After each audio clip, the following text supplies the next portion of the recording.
Welcome to wishful ಅಡುಗೆ ಮನೆ. ನಾವಿವತ್ತು ತುಂಬಾನೇ ರುಚಿಯಾಗಿ ಒಂದು ರೆಸಿಪಿನ ಮಾಡ್ತಾ ಇದೀವಿ. ಟೊಮೆಟೊನ ಬಳಸಿ ತುಂಬಾ ಈಸಿಯಾಗಿ ಮಾಡ್ಕೋಬಹುದು. ಹೌದು, ಮನೆಯಲ್ಲಿ ಬರೀ ಟೊಮೆಟೊ ಇದ್ರೆ ಸಾಕು, ಈ ರೆಸಿಪಿ ರೆಡಿ ಆಗುತ್ತೆ. ಯಾವುದೇ ಪಲ್ಯನೂ ಬೇಡ, ಬೇಳೆನೂ ಬೇಡ, ತರಕಾರಿನೂ ಬೇಡ. ಅಂತೂ ಮನೆಯಲ್ಲಿ ಇವತ್ತೇ ಬರೀ ಟೊಮೆಟೊ ಇದ್ರೆ ಸಾಕು, ರೆಸಿಪಿ ರೆಡಿ. ಸೊ ಇವಾಗ ಈ ಟೊಮೆಟೊನ ನಾವು ಸಣ್ಣದಾಗಿ ಕಟ್ ಮಾಡ್ಕೊಳ್ಳೋಣ ಆಶಾ. ತುಂಬಾ ರುಚಿಯಾಗಿರುತ್ತೆ. ತುಂಬಾ ರುಚಿಯಾಗಿರುತ್ತೆ. ಇದೇ ತರ ಎಲ್ಲ ಟೊಮೆಟೊನ ಕಟ್ ಮಾಡ್ಕೊಂಡು ಬರೋಣ. ನೋಡಿ, ಎಲ್ಲ ಟೊಮೆಟೊನ ಈ ತರ ಸಣ್ಣದಾಗಿ ಕಟ್ ಮಾಡ್ಕೊಂಡಿದೀವಿ. ಇವಾಗ ಇಲ್ಲಿ ಹಸಿಮೆಣಸಿನ್ಕಾಯಿನೂ ಈ ತರ ಸೀಳ್ಕೊಳ್ಳೋಣ. ಮಧ್ಯದಲ್ಲಿ ಈ ತರ ಸೀಳ್ಕೊಳ್ಳೋಣ. ಇದು ಒಗ್ಗರಣೆ ಹಾಕಿದ್ರೆ ತುಂಬಾ ಚೆನ್ನಾಗಿ ಫ್ಲೇವರ್ ಕೊಡುತ್ತೆ. ನೋಡಿ, ಮೆಣಸಿನ್ಕಾಯಿನೂ ಎಲ್ಲ ಈ ತರ ಕಟ್ ಮಾಡ್ಕೊಂಡಿದ್ದೀವಿ. ಇವಾಗ ಒಗ್ಗರಣೆ ಹಾಕೊಳ್ಳೋಣ. ನೋಡಿ, ಇವಾಗ ನಾವು ಫ್ರೈ ಮಾಡ್ಕೊಳಕ್ಕೆ ಒಂದು ಸಣ್ಣ ಬಾಣಲಿನ ಇಟ್ಕೊಂಡಿದೀವಿ.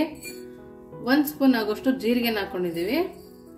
ನೀವು ಈ ಪೌಡರ್ನ ಜಾಸ್ತಿ ಮಾಡ್ಬೇಕಾದ್ರೂ ಇಟ್ಕೊಬಹುದು, ಯಾವಾಗ ಬೇಕಾದ್ರೂ ಮಾಡ್ಕೋಬಹುದು. ನೋಡಿ, ಒಂದು 3/4 ಸ್ಪೂನ್ ಆಗೋಷ್ಟು ಮೆಣಸನ್ನ ಹಾಕೊಂಡಿದೀವಿ. ಸ್ವಲ್ಪ ಮೆಂತ್ಯನ ಹಾಕೊಂಡಿದೀವಿ. 1/4 ಸ್ಪೂನ್ ಆಗುತ್ತೆ ಇದು ಮೆಂತ್ಯ. ನೋಡಿ, ಇಷ್ಟನ್ನು ಹಾಕೊಂಡು ನೀಟಾಗಿ ಫ್ರೈ ಮಾಡ್ಕೊಬೇಕು. ಸೊ ಮೀಡಿಯಂ ಫ್ಲೇಮ್ ಅಲ್ಲಿ ಇಟ್ಕೊಂಡು ನಾವು ಇದನ್ನ ಹುರ್ಕೊಳ್ಳೋಣ. ಘಮ್ ಅಂತ ವಾಸನೆ ಬರೋ ತನಕನೂ ನಾವು ಇದನ್ನ ಹುರ್ಕೋಬೇಕು. ಬಟ್ ಸಿಹಿದು ಹೋಗಬಾರ್ದು. ನೋಡಿ, ಈ ತರ ಇದು ಚೆನ್ನಾಗಿ ಗಮ್ ಅಂತ ವಾಸನೆ ಬರ್ತಾ ಇದೆ. ಲೋ ಫ್ಲೇಮ್ ಅಲ್ಲಿ ನಾವು ಇದು ತುಂಬಾ ಚೆನ್ನಾಗಿ ಹುರ್ಕೊಂಡಿದೀವಿ. ಸ್ವಲ್ಪ ಸಿಹಿದೋಗಿಲ್ಲ, ಸ್ವಲ್ಪ ರೆಡಿಶ್ ಆಗಿದೆ ಅಷ್ಟೇನೆ. ಸೊ ಇದು ಚೆನ್ನಾಗಿ ಹುರ್ಕೊಂಡ ನಂತರ ಇವಾಗ ಇದ್ರ ಒಳಗಡೆ ನಾವು ಒಂದ್ ಸ್ವಲ್ಪ ಏನ್ ಹಾಕೊಳ್ಳೋಣ ಆಶಾ? ಕಡಲೆನ ಹಾಕೊಳ್ಳೋಣ. ಇದರಿಂದ ಏನಾಗುತ್ತೆ, ಒಳ್ಳೆ ಫ್ಲೇವರ್ ಬರುತ್ತಾ, ಸ್ವಲ್ಪ ಗಟ್ಟಿನೂ ಬರುತ್ತೆ. ಓಕೆ, ಟೇಸ್ಟ್ ಚೆನ್ನಾಗಿರುತ್ತೆ.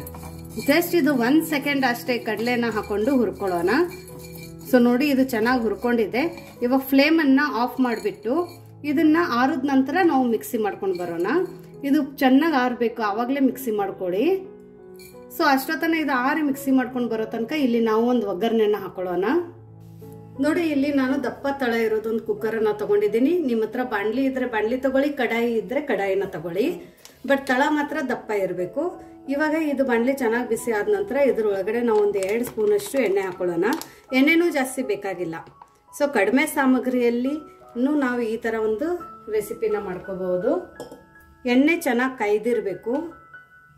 ನೋಡಿ, ಇವಾಗ ಸಾಸಿವೆನ ಹಾಕೊಳ್ತಾ ಇದೀವಿ. ಇಲ್ಲೊಂದು ಸ್ವಲ್ಪ ಜೀರಿಗೆ ಹಾಕೊಳ್ಳೋಣ. ಎರಡೂ ಚೆನ್ನಾಗಿ ಸ್ಪ್ಲಟರ್ ಆಗಿರ್ಬೇಕು. ನೋಡಿ, ಸೌಂಡ್ ಬರ್ತಾ ಇದೆಲ್ಲ, ಸಿಡಿದ್ಮೇಲೆ ಚೆನ್ನಾಗಿರುತ್ತೆ. ಇವಾಗ ಹಸಿ ಮೆಣಸಿನ್ಕಾಯಿನ ನಾವೇನು ಸೀಳು ಇಟ್ಕೊಂಡಿದ್ದೀವಲ್ಲ ಅದನ್ನ ಹಾಕೊಳ್ಳೋಣ. ಅದ್ರ ಜೊತೆನೆ ಸಣ್ಣದಾಗಿ ಕಟ್ ಮಾಡ್ಕೊಂಡಿರುವಂತ ಈರುಳ್ಳಿ, ಅರ್ಧ ಈರುಳ್ಳಿನೇ ನಾನು ಇಲ್ಲಿ ತಗೊಂಡಿರೋದು, ಚಿಕ್ಕದು.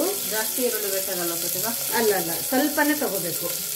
ಇವಾಗ ಇಲ್ಲಿ ನಾನು ಕರಿಬೇವು ತಗೊಂಡಿದ್ದೀನಿ. ನೋಡಿ, ಕರಿಬೇವು ಜಾಸ್ತಿ ಹಾಕೋದ್ರಿಂದ ತುಂಬಾ ಒಳ್ಳೆ ಟೇಸ್ಟ್ ಮತ್ತೆ ಫ್ಲೇವರ್ ಬರುತ್ತೆ.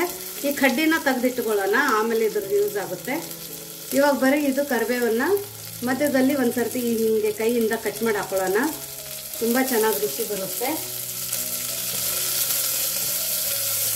ಸೊ ಈರುಳ್ಳಿ ಮತ್ತೆ ಹಸಿಮೆಣಸಿನ್ಕಾಯಿ ಎಲ್ಲಾನು ಒಂದ್ ಸ್ವಲ್ಪ ಕೆಂಪದಾಗಿ ಆಗೋ ತನಕ ಹುರ್ಕೊಳ್ಳೋಣ.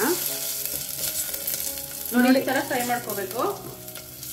ಇವಾಗ ಇದ್ರ ಒಳಗಡೆ ನಾವು ಬೆಳ್ಳುಳ್ಳಿನ ಹಾಕೊಳ್ಳೋಣ. ಬೆಳ್ಳುಳ್ಳಿ ಮತ್ತೆ ಶುಂಠಿ 2 ಜಜ್ಜಿಬಿಟ್ಟು ತಗೊಂಡಿರೋದು. ಮೀಡಿಯಂ ಫ್ಲೇಮ್ ಅಲ್ಲಿ ಇಟ್ಕೋಬೇಕಾ? ಹೌದು, ಮೀಡಿಯಂ ಫ್ಲೇಮ್ ಅಲ್ಲಿ ಇಟ್ಕೊಂಡು ಇದನ್ನು ಸಹ ಒಂದ್ ಸ್ವಲ್ಪ ಫ್ರೈ ಮಾಡ್ಕೊಳ್ಳೋಣ, ಹಸಿ ವಾಸನೆ ಹೋಗೋ ತನಕ.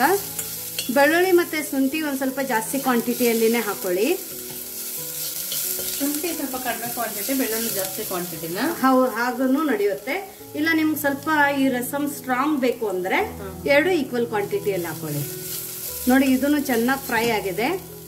ಬೆಳ್ಳುಳ್ಳಿ ಶುಂಠಿ ಜಾಸ್ತಿ ಫ್ರೈ ಮಾಡೋದೇನು ಬೇಕಾಗಿಲ್ಲ. ಇವಾಗ ನಾನು ಲೋ ಫ್ಲೇಮ್ ಅಲ್ಲಿ ಇಟ್ಕೊಂಡಿರೋದು. ನಾವು ಬೆಳ್ಳುಳ್ಳಿನ ಜಜ್ಜಿರೋದ್ರಿಂದ ತುಂಬಾ ಚೆನ್ನಾಗಿ ಬರ್ತಾ ಇದೆ ಫ್ಲೇವರ್. ಇವಾಗ ನೋಡಿ, ನಾವು ಏನು ಟೊಮೆಟೊ ಸಣ್ಣದಾಗಿ ಕಟ್ ಮಾಡ್ಕೊಂಡಿದ್ದೀವಲ್ಲ ಆ ಟೊಮೆಟೊನ ಹಾಕೊಳ್ಳೋಣ. ಈ ಟೊಮೆಟೊನ ಮಿಕ್ಸಿ ಕೂಡ ಹಾಕೋಬೋದಾ? ಹೌದು, ನಿಮ್ಮ ಹತ್ರ ಟೈಮ್ ಇಲ್ಲ ಅಂದ್ರೆ ಟೊಮೆಟೊನ ಕಟ್ ಮಾಡಿ ಹಿಂಗೆ ಹಾಕೊಳ್ಳೋದಕ್ಕಿಂತ ಮಿಕ್ಸಿಯಲ್ಲಿ ಹಾಕೊಳ್ಳಿ.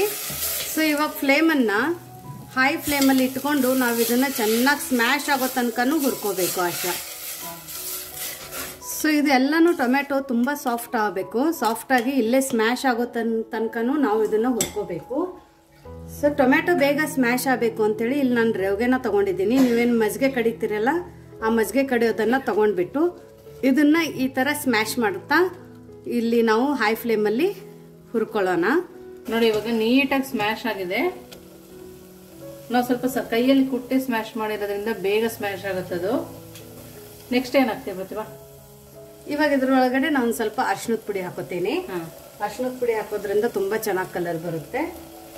ನಾವು ಮಿಕ್ಸಿ ಮಾಡ್ಕೊಂಡ್ ಬಂದ್ವಲ್ಲ ಆ ಪೌಡರ್ ಕೂಡ ಹಾಕೊಳ್ತಾ ಇದೀವಿ. ಎಷ್ಟು ಸ್ಪೂನ್ ಹಾಕ್ತೀವಿ ಪ್ರತಿಭಾ? ಇದು 2 ಸ್ಪೂನ್ ಹಾಕ್ತೀನಿ ನಾನು. ನೀವು ಖಾರ ನೋಡ್ಕೊಂಡು ಹಾಕೊಳ್ಳಿ. ಇದ್ರೊಳಗಡೆ ಮೆಣಸು ಜೀರಿಗೆ ನಾವೇನು ಮಸಾಲೆ ಹುರ್ಕೊಂಡಿದ್ವಲ್ಲ ರಸಮ್ಗೆ, ಅದೇ ರಸಮ್ ಮಸಾಲನೇ ಇದ್ರೊಳಗಡೆ. ಸೊ ಇದನ್ನ ಇವಾಗ ನೀಟಾಗಿ ಮಿಕ್ಸ್ ಮಾಡ್ಕೊಳ್ಳೋಣ. ಮೆಣಸು ಮತ್ತು ಜೀರಿಗೆದು ನೀವು ಖಾರ ನೋಡ್ಕೊಂಡು ಹಾಕೊಳ್ಳಿ. ಇದ್ರೊಳಗಡೆ ಬೇರೆ ಯಾವುದೇ ಮಸಾಲೆ ಬೀಳಲ್ಲ, ಮೆಣಸು ಜೀರಿಗೆ ಮಾತ್ರ ಬೀಳುತ್ತೆ. ಹಸಿಮೆಣಸಿನಕಾಯಿ ಹಾಕಿರ್ತೀವಿ. ಹೌದು. ಇಲ್ಲಿ ನಿಂಬೆಹಣ್ಣು ಗಾತ್ರದ ಹುಣಸೆ ಹಣ್ಣ ತಗೊಂಡು ನೆನೆಸಿ ಅದ್ರ ರಸನ ಹಾಕೊಳ್ತಾ ಇದೀವಿ. ನಾನು ಆ ಥರ ಹುಣಸೆ ಹಣ್ಣು ಹಾಕೋದ್ರಿಂದ ಕೂಡ ಚೆನ್ನಾಗಿರುತ್ತೆ, ತುಂಬ ಚೆನ್ನಾಗಿ ಟೇಸ್ಟ್ ಕೊಡುತ್ತೆ ಅದು. ಬಟ್ ನೀವು ಇಲ್ಲ ಟೊಮೆಟೊಂದನೇ ತುಂಬ ಜಾಸ್ತಿ ಹುಳಿಯಾಗಿದೆ ಅಂದರೆ ಅದನ್ನ ಸ್ಕಿಪ್ ಮಾಡ್ಕೊಳ್ಳಿ. ನೋಡಿ ಇದು ಚೆನ್ನಾಗಿ ಕುದೀತಾ ಇದೆ.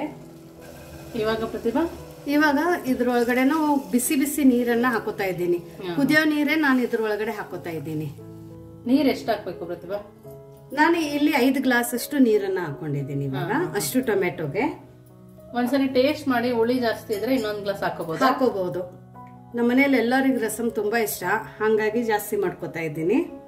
ಸ್ವಲ್ಪ ಒಳ್ಳೆ ಟೇಸ್ಟ್ ಮತ್ತೆ ಫ್ಲೇವರ್ ಬರಲಿ, ಹುಳಿ ಹುಳಿ ರುಚಿ ರುಚಿ ಅಂತ ಹೇಳ್ಬಿಟ್ಟು ಒಂದ್ ಸ್ವಲ್ಪ ಬೆಲ್ಲನ ಹಾಕೋತಾ ಇದ್ದೀನಿ. ಖರೆ ನಮ್ ಬೆಲ್ಲ ಬೇಡ, ಖಾರ ಖಾರ ಹುಳಿ ಹುಳಿನೇ ಇರ್ಲಿ ಅಂದ್ರೆ ಬೆಲ್ಲ ಸ್ಕಿಪ್ ಮಾಡ್ಕೊಳ್ಳಿ. ಬೆಲ್ಲ ಹಾಕೋದ್ರಿಂದ ಗ್ಯಾಸ್ಟ್ರಿಕ್ ಕೂಡ ಆಗಲ್ಲ ಅಂತೆಲ್ಲ ಪ್ರತಿಭಾ? ಹೌದು, ಬೆಲ್ಲ ತಿನ್ನೋದ್ರಿಂದ ಗ್ಯಾಸ್ಟ್ರಿಕ್ ಆಗಲ್ಲ, ಒಳ್ಳೇದು ಹೆಲ್ತ್ಗೆ. ಇನ್ನ ಸಕ್ಕರೆನ ಸ್ಕಿಪ್ ಮಾಡಿ, ಸಕ್ಕರೆ ತಿನ್ಬೇಡಿ, ಅದ್ರ ಬದಲಾಗಿ ಬೆಲ್ಲನ ಯೂಸ್ ಮಾಡ್ಕೊಳ್ಳಿ ಮನೆಯಲ್ಲಿ. ಅದರಿಂದ ಐರನ್ ಕಂಟೆಂಟ್ ಜಾಸ್ತಿ ಸಿಗುತ್ತೆ, ಬೆಲ್ಲದ್ರಲ್ಲಿ ಐರನ್ ಕಂಟೆಂಟ್ ಇರುತ್ತೆ. ಇವಾಗ ರುಚಿಗೆ ಉಪ್ಪು ಹಾಕೊಳ್ಳೋಣ. ನೋಡಿ ಇವಾಗ ಹೈ ಫ್ಲೇಮ್ ಅಲ್ಲಿನೇ ಇದು 1-2 ಕುದಿ ಬರೋ ತನಕ ಕುದಿಸ್ಕೋಬೇಕು. ರಸಮ್ಗೆ ಎಷ್ಟು ಕುದಿಯುತ್ತೆ ಅಷ್ಟೇ ಒಳ್ಳೆ ಟೇಸ್ಟ್ ಕೊಡುತ್ತೆ.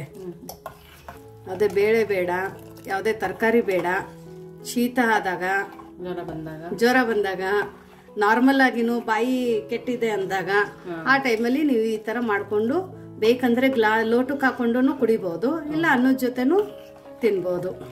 5 ನಿಮಿಷ ಕುದಿಸ್ಕೋಬೇಕಲ್ವಾ? ಹೌದು, ಇದನ್ನೊಂದು 5 ನಿಮಿಷ ಕುದಿಸ್ಕೋಬೇಕು. ಯಾಕಂದ್ರೆ ಅದು ಕುದಿಸೋದ್ರಿಂದ ಮೆಣಸು ಜೀರಿಗೆದು ಫ್ಲೇವರ್ ಬಿಡುತ್ತೆ.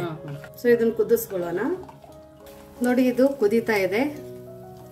ಇದು ಇಲ್ಲಿಲ್ಲ ಅಂದ್ರೆ ಒಂದು 5 ನಿಮಿಷ ಕುದಿಸ್ಕೋಬೇಕು. ಇವಾಗ ಚೆನ್ನಾಗಿ ಕುದಿಬೇಕಾದ್ರೆ ಇದ್ರೊಳಗಡೆ ಸಣ್ಣದಾಗಿ ಕಟ್ ಮಾಡ್ಕೊಂಡಿರುವಂತ ಕೊತ್ತಂಬರಿ ಸೊಪ್ಪನ್ನ ಹಾಕೊಳ್ಳೋಣ. ನೋಡಿ ನೋಡಕ್ಕೆ ಎಷ್ಟು ಚೆನ್ನಾಗಿ ಕಾಣಿಸ್ತಾ ಇದೆ. ಇದು ನೋಡಿ ನಾವು ಕರಿಬೇವಿಂದು ಕಡ್ಡಿ ತೆಗೆದಿಟ್ಕೊಂಡಿದ್ವಲ್ಲ, ಇದನ್ನು ಮುರಿದ್ಬಿಟ್ಟು ಇದ್ರೊಳಗಡೆ ಹಾಕೊಳ್ಳೋಣ. ಇದರಿಂದ ತುಂಬಾ ಚೆನ್ನಾಗಿ ಫ್ಲೇವರ್ ಎನ್ಹಾನ್ಸ್ ಆಗುತ್ತೆ. ನೋಡಿ ಎಷ್ಟು ಚೆನ್ನಾಗಿ ಬಂದಿದೆ, ನೋಡಿ ಎಷ್ಟು ಚೆನ್ನಾಗಿ ಕುದೀತಾ ಇದೆ. ಸೊ ನಿಮ್ಗೆ ಈ ರೆಸಿಪಿ ಹೇಗೆ ಅನಿಸ್ತು ಅಂತ ಕಮೆಂಟ್ ಮೂಲಕ ತಿಳಿಸೋದನ್ನ ಮರಿಬೇಡಿ. ಸೊ ದಯವಿಟ್ಟು ಚಾನೆಲ್ನ ಸಬ್ಸ್ಕ್ರೈಬ್ ಮಾಡಿ, ಲೈಕ್ ಮಾಡಿ, ಕಮೆಂಟ್ ಮಾಡಿ. ನಿಮ್ಗೆ ನಮ್ಮ ರೆಸಿಪಿ ಹೇಗೆ ಅನಿಸುತ್ತೆ ಅಂತಾನು ಕಮೆಂಟ್ ಮೂಲಕ ನಮ್ಗೆ ತಿಳಿಸಬಹುದು. Thank you so much.